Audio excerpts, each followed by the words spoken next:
Here's the heart in isolation. Here are the ventricles in front.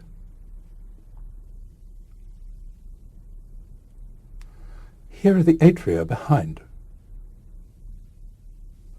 This generous coating of epicardial fat makes it hard to see the four chambers distinctly. To see them more clearly, we'll go to a heart in which almost all the fat has been removed. In this specimen, all four chambers have been distended with equal pressure, making the atria somewhat larger than normal. This is a directly posterior view of the heart. This is a directly anterior view. The massive thick-walled left ventricle projects forward and to the left. The thinner-walled right ventricle is partially wrapped around the left one. We'll see the ventricles by themselves in a minute. For now, let's go round to the back and look at the two atria.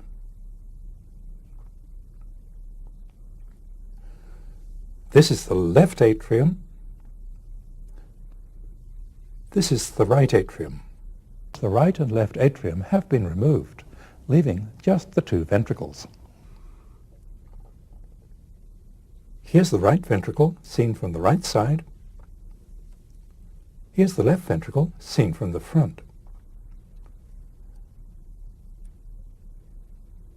Going round to the back, this is the right ventricle. This is the left one. They're separated by the interventricular septum, which is here. We're looking forwards into the wide-open atrioventricular valves, the tricuspid on the right, the mitral on the left. On the right side, blood passes downwards and forwards to fill the right ventricle in diastole.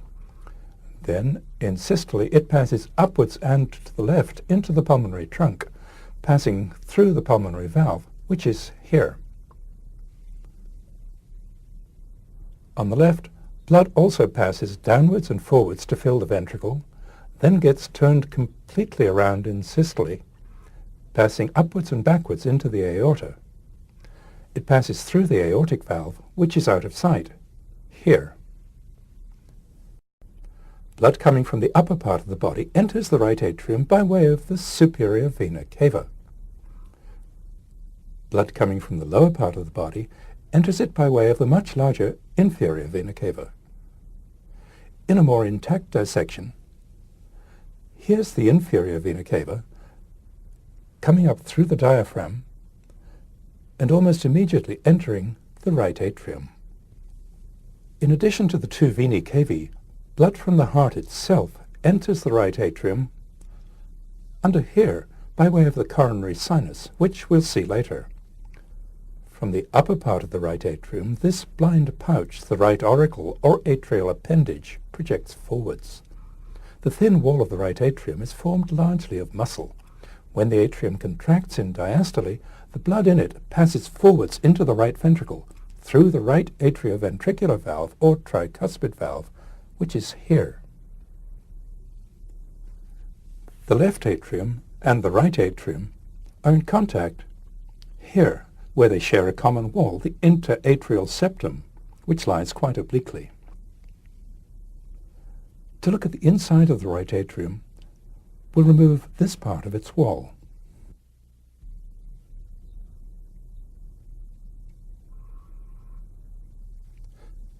Here's the opening of the superior vena cava above and of the inferior vena cava below. Here's the opening of the coronary sinus. This is the part of the atrial wall that's shared with the left atrium, the interatrial septum. This thin oval patch in the septum is the fossa ovale, the remnant of the foramen ovale that connected the two atria in intrauterine life. Here we're looking forwards into the tricuspid valve. We'll see more of it when we look at the right ventricle. Now we'll move on to look at the left atrium. Blood coming from the lungs enters the left atrium by way of the four pulmonary veins, two from the right lung, two from the left. The left atrium, like the right one, has a blind pouch, the left auricle or atrial appendage, which projects upwards and forwards. In diastole, the blood that's in the left atrium passes forwards into the left ventricle through the left atrioventricular valve, or mitral valve, which is here. To see inside the left atrium, we'll remove this part of its wall. With the 4 pulmonary veins removed, the inside of the left atrium is relatively featureless. Here's the interatrial septum again, and here's the remnant of the foramina valli, seen from the left side. Here we're looking forwards into the mitral valve.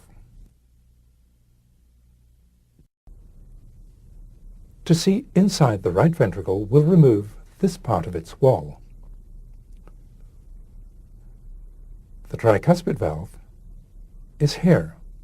We'll look at it in a minute. The pulmonary valve is up here. The anterior part of the right ventricle, the apex, extends out of sight, down here, among these intersecting bands of muscle called trabeculae. This is part of the interventricular septum. The left ventricle is on the other side of it. These strands of tendon-like material attached near the edges of the valve cusps are the chordae tendinei. They arise from papillary muscles, which project from the wall of the ventricle. The papillary muscles and chordae tendinei prevent the cusps of the valve from prolapsing back into the atrium during systole. The inside of the right ventricle is made irregular not only by the tricuspid valve and its appendages, but also by these numerous bands of muscle, the trabeculae carni. The trabeculae form a dense crisscross pattern over much of the ventricular wall, especially here toward the apex. To see the outflow pathway of the right ventricle, we'll go to a different specimen. The tapering part of the right ventricle that leads up to the pulmonary valve is known as the infundibulum, and also as the conus. Unlike the rest of the right ventricle, its lining is smooth. We'll look at the pulmonary valve in a minute. At the left ventricle, we'll remove this part of its wall. The mitral valve is here. The aortic valve is out of sight up here. This is the apex of the ventricle. This part of the ventricular wall forms the interventricular septum. Chordae tendinei from both cusps converge on 2 sets of papillary muscles.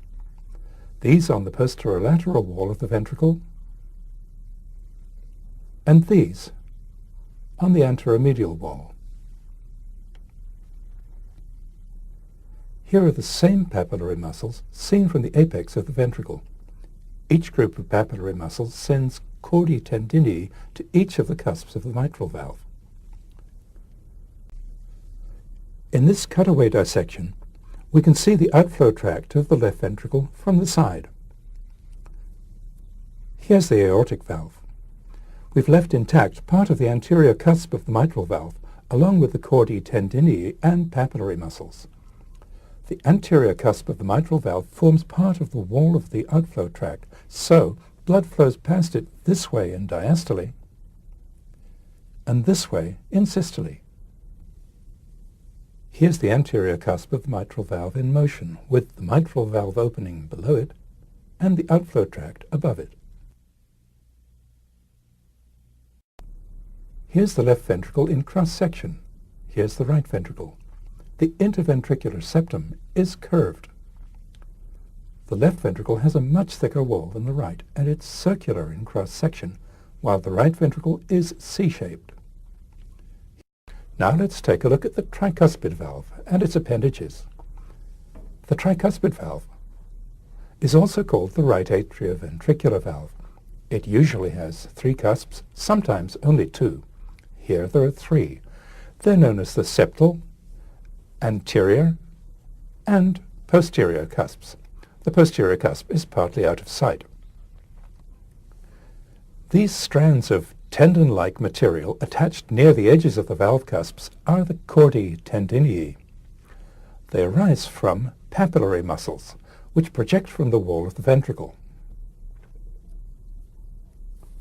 The papillary muscles and chordae tendineae prevent the cusps of the valve from prolapsing back into the atrium during systole.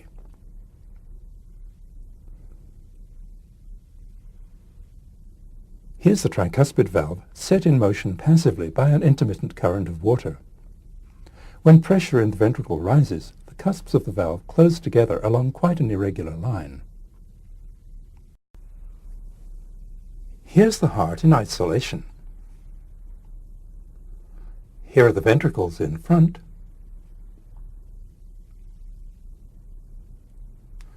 Here are the atria behind. This generous coating of epicardial fat makes it hard to see the four chambers distinctly. To see them more clearly, we'll go to a heart in which almost all the fat has been removed. In this specimen, all four chambers have been distended with equal pressure, making the atria somewhat larger than normal. This is a directly posterior view of the heart. This is a directly anterior view. The massive thick-walled left ventricle projects forward and to the left. The thinner-walled right ventricle is partially wrapped around the left one. We'll see the ventricles by themselves in a minute. For now, let's go round to the back and look at the two atria. Here are the two ventricles, dissected so that we can see the outflow valves. Here's the aortic valve. Here's the pulmonary valve. Each has three cusps. The pulmonary trunk and the aorta are markedly dilated at their origins. On each vessel, the dilatation consists of three bulges, or sinuses, whose position matches the position of the valve cusps.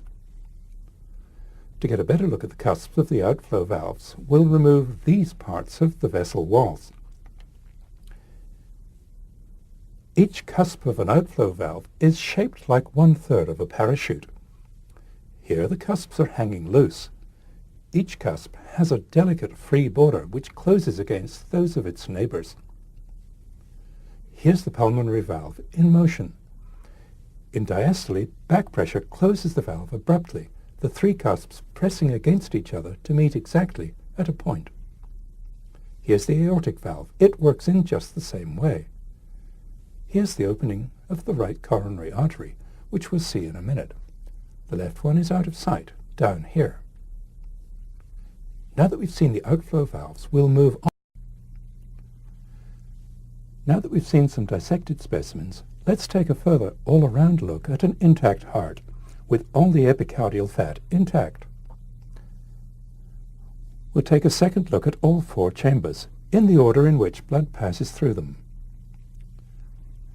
Here's the right atrium, with the superior vena cava entering above, and the inferior vena cava below.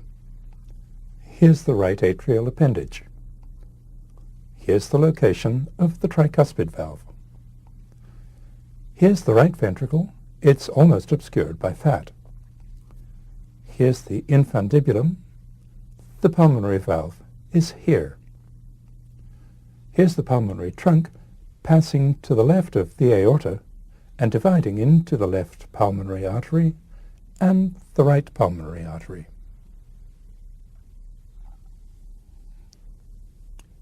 Here's the left atrium with two pulmonary veins entering on the right and two on the left. Here's the left atrial appendage. The mitral valve is here. Here's the left ventricle. Its outflow pathway is here, leading to the aorta. Here's the aorta, and the aortic valve is here. Here's the left ventricle in cross-section. Here's the right ventricle. The interventricular septum is curved. The left ventricle has a much thicker wall than the right, and it's circular in cross-section, while the right ventricle is C-shaped.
Here's the left pleural cavity, with the lung removed and the heart and mediastinum undisturbed. Here's the aorta, partly hidden beneath the pleura. It emerges from the left ventricle of the heart, arches over, and runs down alongside the vertebral bodies. It leaves the thorax by passing through the diaphragm and into the abdomen. The part of the aorta that lies within the thorax is called the thoracic aorta. It's spoken of as having three parts: the ascending aorta, the arch, and the descending aorta.